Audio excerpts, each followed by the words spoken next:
추운 겨울 하면 여러분은 어떤 음식이 가장 먼저 떠오르시나요? 동지엔 팥죽을 먹으며 긴긴 겨울밤을 지냈고 정월 대보름엔 오곡밥을 지어 먹으며 한 해의 안녕을 기원했는데요. 묵은 것은 버리고 새로운 해로 관통하는 계절. 겨울의 가장 큰 명절. 설 음식도 빼놓을 수 없죠. 보성선 씨 종갓집에서도 설 준비가 한창인데요.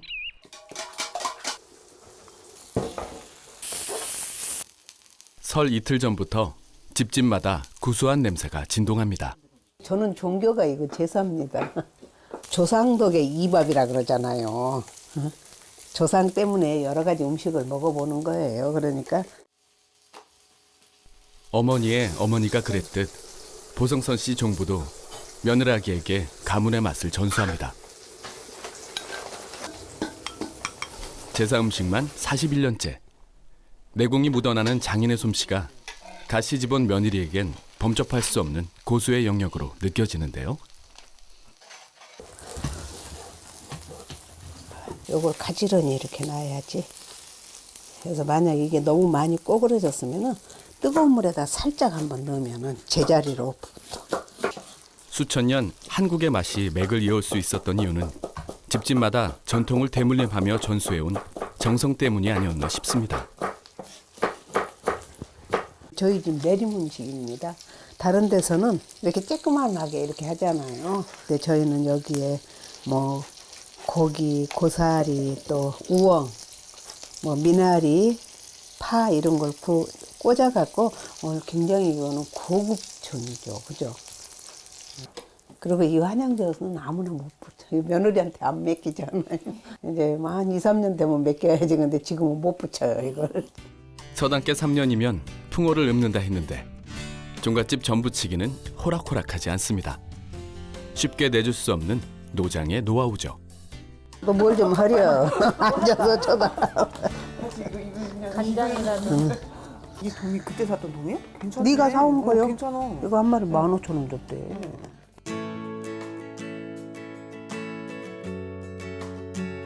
설날 아침입니다. 설이란 새해 첫머리란 뜻이고 설날은 그 중에서도 첫날을 의미합니다. 새날 아침은 정갈하고 경건하게 맞이하는 의례들로 시작합니다. 정성스레 준비한 음식을 가장 먼저 사당에 올리는 장손.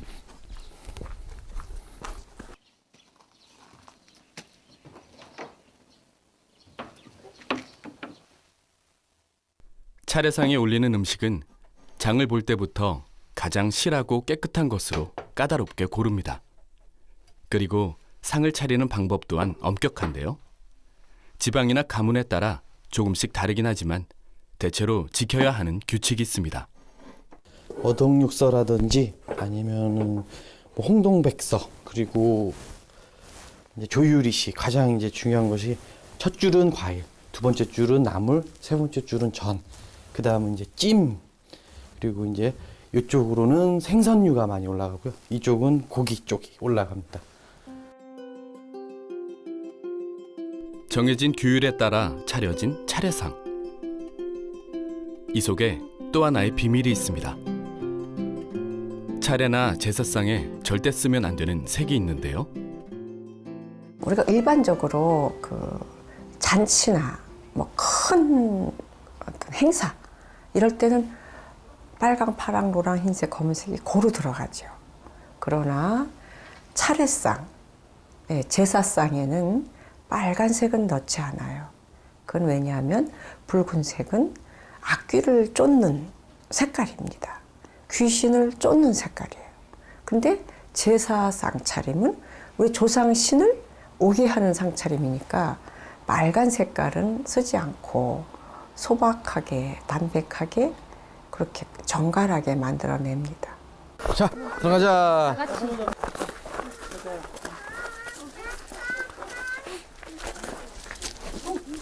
본래 설날은 조상 숭배와 효사상에 기반을 두고 있는데요.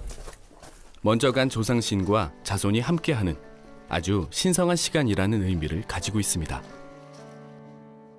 요즘같이 젊은 층들이 대부분 도시 생활을 하는 현대에 와서 설날은 또 다른 의미를 지니는데요.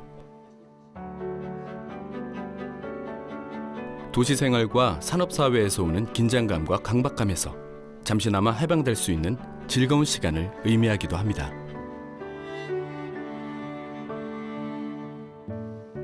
낯설다라는 의미가 담겨 있는 설날은 모든 사람에게서 낯선 한 해에 대한 새로운 설렘을 안겨다 줍니다.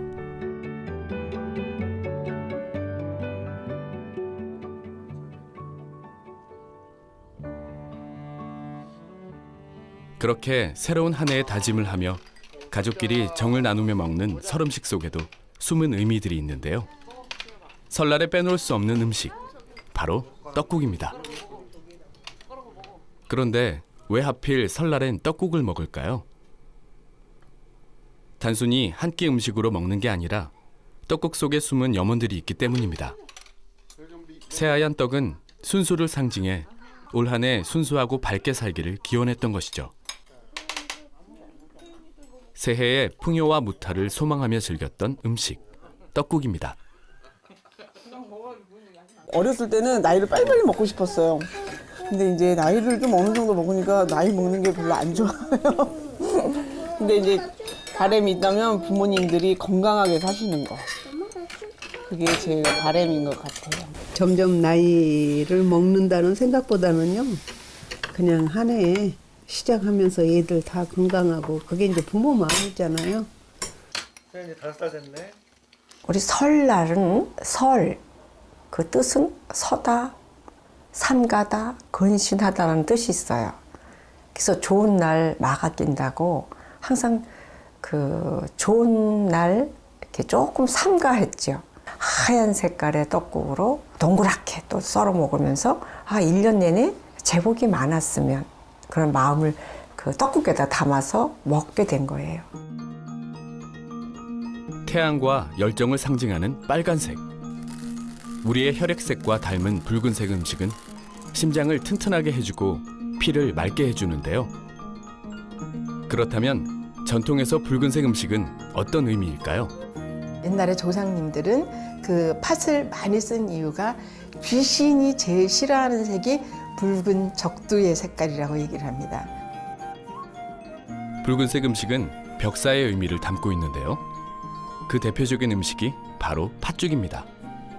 양의 기운인 붉은색 음식이 음의 기운인 악귀를 쫓는다 생각했는데요. 그래서 작은 설이라 불리는 동지엔 팥으로 죽을 쏘아 먹으며 건강한 새해를 맞이하는 염원을 빌었던 것이죠.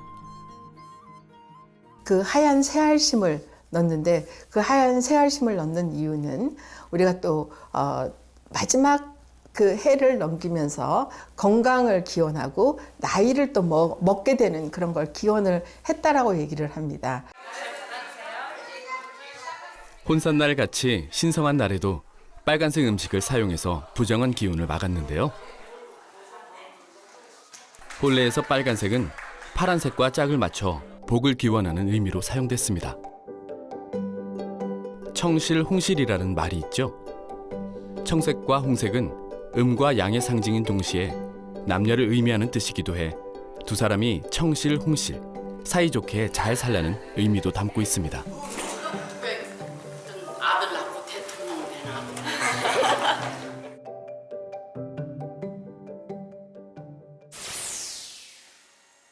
겨울의 움츠림을 풀어헤치는 계절, 봄. 우리의 몸을 깨우기 위해 햇나물들을 무쳐 먹기도 했는데요. 최 셰프는 어떤 채소를 골랐나요? 우리나라에 나물류, 이런 푸른 나물류가 참 많죠. 근데 저는 오늘은 루꼴라를 사용해 보려고 해요. 이 루꼴라는 정말 그린 예쁘기도 하고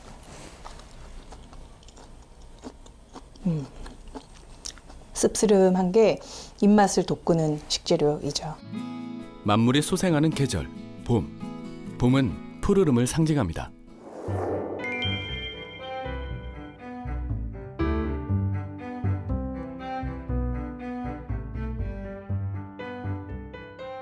추운 겨울을 이겨낸 생명들이 싹트기 시작하는 때, 자연은 우리에게 신선한 먹을거리를 선사하는데요. 가장 먼저 봄을 맞이하고 있는 산속 사찰에 최은정 셰프가 찾아왔습니다. 메뉴 개발에 여념이 없는 그녀에게도 사찰 음식은 탐구해 볼 만한 연구 분야입니다. 좀 더 깊이 있게 우리네 식문화를 들여다보는 시간. 셰프로서 또 다른 한 걸음을 밟는 계기가 될 것 같은데요.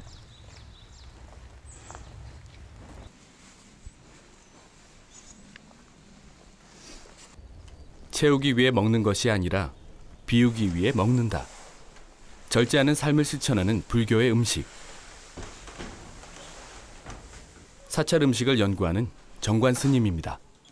사찰 음식 전문가 정관 스님이 보여줄 봄의 맛은 어떨까요? 스님. 안녕하세요. 네, 반갑습니다. 네. 아유, 오시느라고 수고하셨어요. 네, 감사합니다, 스님. 네, 네, 앉으세요. 네. 그러면 이 사찰 음식을 가지고 세상 밖으로 나갈 수 있는 그런데 혹독한 겨울을 야무지게 버텨낸 푸른 에너지들은 단순한 채소가 아니라 약초입니다. 이거는 네. 냉이. 아, 냉이. 냉이가 나오는구나. 냉이.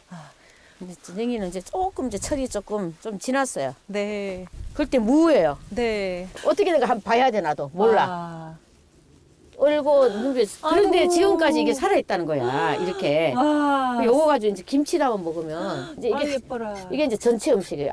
이렇게 해서 아삭아삭하잖아요. 이게 얼었으면 포석포석 해야 되는데 응? 끝만 자르고 이렇게 해서 한번 먹어보자.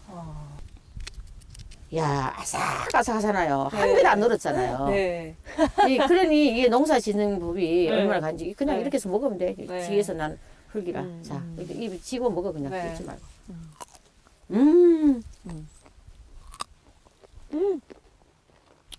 이제 아삭아삭.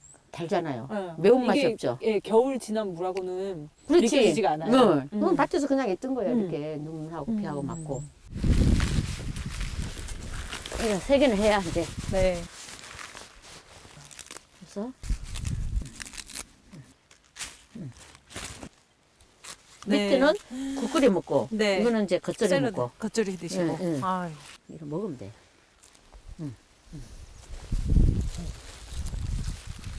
우리 스님 배추 어머니 아가씨 정말 배추꽃 아름다워요. 찍어볼까? 네. 배추 거 찍어주세요.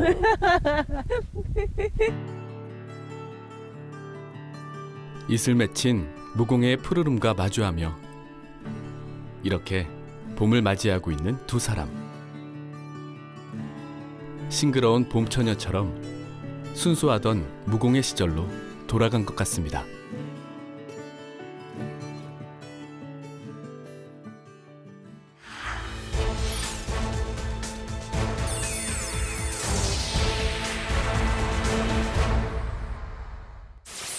슈퍼마켓 가면 1년 내내 나오는 식재료가 있잖아요. 네. 이제 그런 거는 재미가 없어요. 이제 음식 하는데. 그래서 이제 밭에 있는 쑥, 네. 이제 민들레 네. 등 있고 이거 벌금자리. 요거는 전부 다 슈퍼에서 살 수가 없어요. 그냥 이제 야생으로 나는 거를 밭에 가서 했는데 그래서 그럼 오늘 한번 만들어 볼까요? 네, 스님. 그럼 네. 뭘부터 만드냐 하면은 네. 여기 지금 돌나물이에요. 네. 그 돌나물에다가 아까 밭에서 캔 거죠. 네. 이게 이제 갓. 갓. 겨울 난 거예요. 네, 네. 거기에 이제 무가 네. 바람 두른 무. 네. 그래서 이렇게 해서 이제 짝을 맞춰봤습니다. 텃밭에서 바로 가져온 싱싱한 채소들로 새봄의 미각을 돋게 하는 밥상을 차려볼까 합니다. 주물러서 좀 부드럽게 해서 와서 복분자 들어가고 나면 색이 어마어마해지겠는데요. 네. 보통 사찰 음식에는 지금 김치를 담는데 뭐가 빠진 게 있죠. 고춧가루, 또 새우젓, 또, 액젓, 또. 마늘. 마늘. 그렇지. 마늘이 빠졌잖아요. 거기까지 가기가 힘드네요. 마늘, 파 이게 안 들어가잖아요. 그래서 사찰 음식에는 오신차례에서 5가지 매운 냄새를 나는 걸 안 먹어요. 그리고 이제 영양이 너무 많다는 거죠. 마늘, 파, 달래, 부추, 흥거 이렇게 5가지가. 마지막이. 흥거라 해서 우리나라에는 없고 동남아에 있어요. 아. 그는 영양이 너무 많고 좋기 때문에 이제 스님들은 그거를 금기하고 있어요. 스님, 이 물김치 이름은 어떻게 이거는요 돼요? 돌나물, 갓, 물김치 이렇게. 아, 색깔 너무 예쁘다. 와. 봄에 난 채소들을 그대로 무쳐내서 담근 물김치가 입맛을 돋우는데요. 이번에는 머위 된장 무침입니다. 논뚝, 밭뚝, 집 뒤 어디를 가도 천지에 가득하던 머위. 상큼하게 입맛을 돋우는 나물이죠. 나물이 윤기가 반질이 해야지. 또 왜 그러냐? 물을 꼭 안 짰잖아요. 네. 꼭 짜면은 이게 버석해서 나물이 맛이 없어. 그래서 살푼하게 손끝으로 흐르는 물만 해주는 거예요. 그 이 나물의 진수가 여기 있는 거야. 내가 괜히 가르쳐줬나 봐. 나물 팁 스님 다 가르쳐 주셨어요. 그러니까 괜히 가르쳐줬어. 네. 아, 다음에 안 올랐다. 근데 맛을 봐야지 이제. 아유. 맛있다. 처음에는 달콤한데 씹으면 이 모이의 진짜 그 향이. 기가 막힌데요, 언니.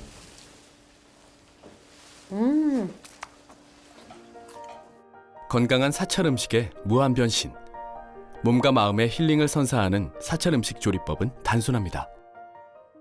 뜯어온 거 그대로 있는 거 갖다 먹으면 돼 이렇게. 계절에 맞춰 제철 식재료를 사용하고 자연의 순리에 따르는 것. 사찰 음식의 기본인데요. 싱싱한 에너지가 듬뿍 담긴 갖은 봄나물을 그냥 쓱 묻혀서 먹는 맛이야말로 봄 기운을 그대로 느끼기에 충분합니다.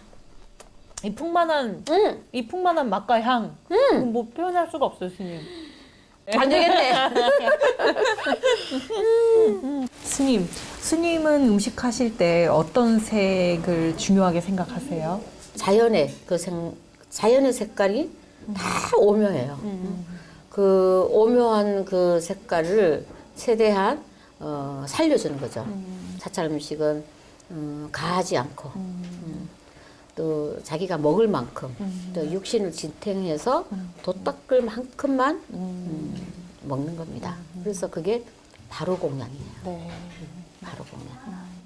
오늘은 제가 같이 함께 했으니까 네. 이건 배우는 게 아니에요. 네. 함께 했으니까 전 많이 다음에는 배웠습니다. 스님. 그랬어요. 네. 또 그래요? 오신다고 아유, 하시니까 감사합니다. 너무 잘 됐어요. 네. 사찰에서는 먹는 음식과 마음 공부는 서로 둘이 아니고 수행의 하나로 보는데요. 그래서 스님들은 정성껏 음식을 만드는 고유의 채식 요리법을 지켜왔습니다. 선조들은 어쩌면 우리에게 단순히 먹는 음식이 아니라 자연이 주는 색과 에너지를 함께 섭취하는 건강한 삶의 유산을 남겨주었는지도 모르겠습니다.